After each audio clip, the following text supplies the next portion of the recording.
Esos países como Marruecos, Argelia, Túnez, Libia, el mismo Egipto, como se los estaba mencionando, tenemos que identificarlos muy bien para entender movimientos de la primavera árabe, ¿verdad? En Egipto, por ejemplo, en Libia, ahí nosotros vamos a ver la situación de Argelia, todo lo que se viene dando en Túnez, todos estos movimientos de independencia. ¿Por qué? Porque una vez de que se logra la separación, quedan acá gobiernos de carácter autoritario, de carácter dictatorial en muchos lugares. Entonces se da la separación de África, pero en las condiciones políticas que tenemos que identificar. Se da la separación, pero el gobierno no se ejerce de manera democrática, sino que van a ser gobiernos principalmente caracterizados por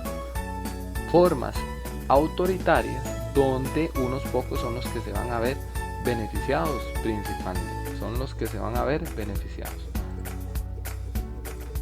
Entonces, entre las consecuencias de la descolonización, nosotros tenemos en África lo que les mencionaba.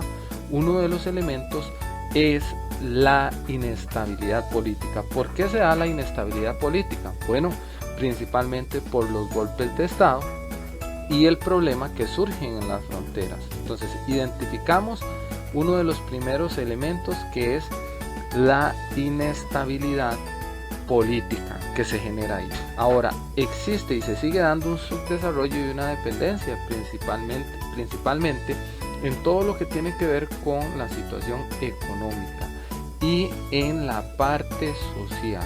Ahora, los pueblos africanos principalmente tienen esa dependencia. ¿Por qué? Porque los países occidentales siguen manteniendo un dominio sobre los mismos, y más bien luego de que se da la independencia, tanto Estados Unidos como la URSS van a tratar, en el contexto de la Guerra Fría, de tener una mayor cantidad de seguidores, y por ello van a tratar de intervenir, pero en ningún momento para apoyarlos económicamente, no, simplemente para que estén de ese bando.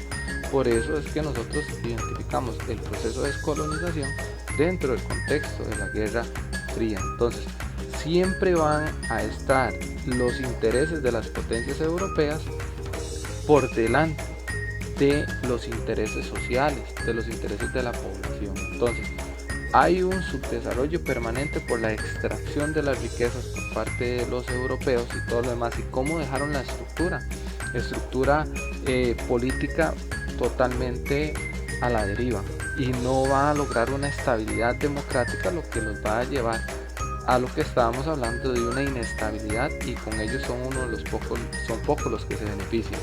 Vamos a tener cambios culturales e ideológicos. ¿Por qué?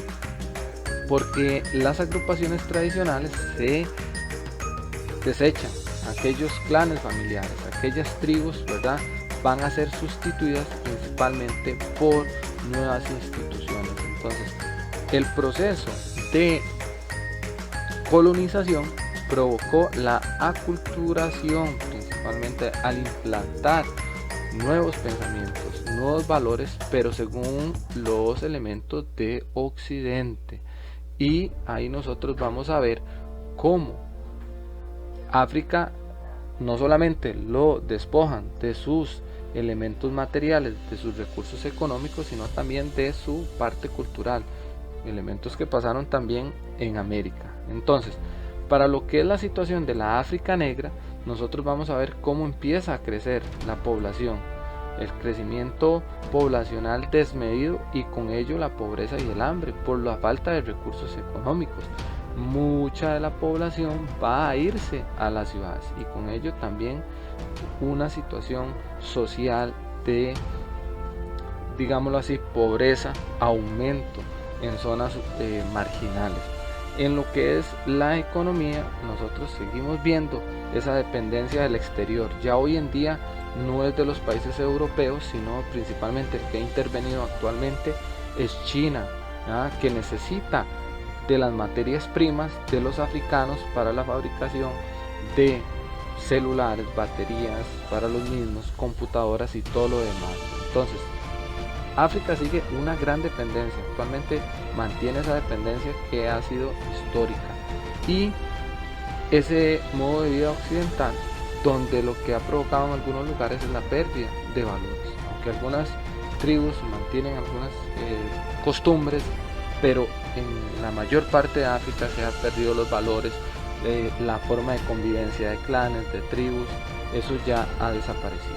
Entonces ahí vemos que estas son consecuencias importantísimas del proceso de descolonización que nosotros tenemos que diferenciar. Ahora, en Asia vamos a determinar cuáles son los elementos que van a tener como repercusión. Las nuevas naciones que vamos a ver ahí van a tener en algunos sectores la pobreza extrema y también la sobrepoblación, en el caso de la India, ¿verdad? Vamos a ver cómo esa sobrepoblación genera una falta de los servicios de salud y educación, y sobre todo en algunos sectores conflictos internos, principalmente por ver quién tiene el poder.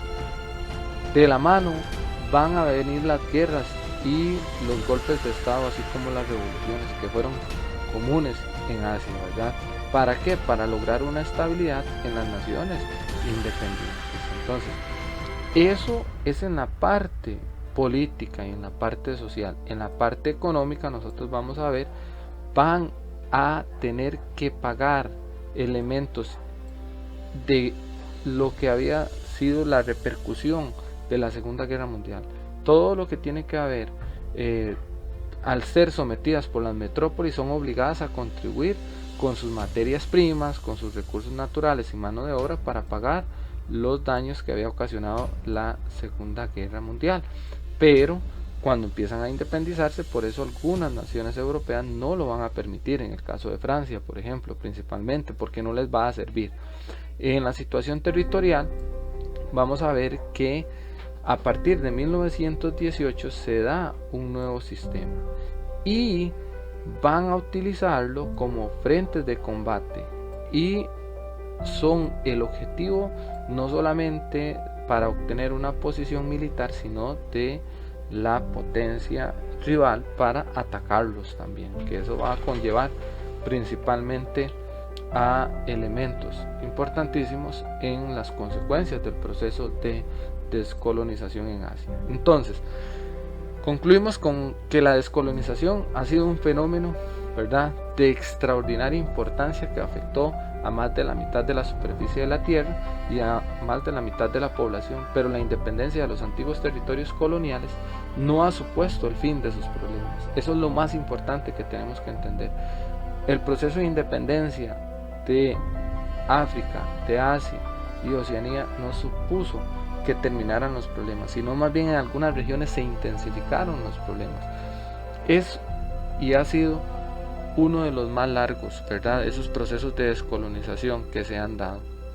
Y nosotros tenemos que ver que ha tenido como repercusión, y es sumamente importante que nosotros hoy en día reconozcamos que siguen dándose, ¿verdad?, guerras o conflictos internos, la salida de personas, ¿verdad?, y sobre todo darse conflictos internos en las naciones, que ha llevado a la muerte de muchos civiles, y que nosotros hoy en día hemos analizado las repercusiones de ese proceso de descolonización para contextualizarlo, para ver por qué en la actualidad se dan esas situaciones. Y aquí vemos en números la situación de África. Apenas tiene un 4.5 de crecimiento económico en el 2015, pero si nosotros vemos aquí, son 250 millones de los africanos que tienen escasez de agua para este año, para el 2020, o sea, 250 millones que van a la pobreza.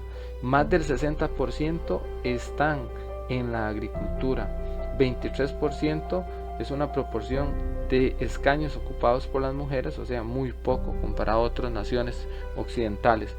El 41% que vive en el África subsahariana son de extrema pobreza, y el 20% de los desempleados de África son jóvenes. Entonces, una situación que enfrenta África hoy en día, que tenemos que analizar producto del proceso de descolonización. Entonces, con eso cerramos con los elementos significativos del proceso de descolonización.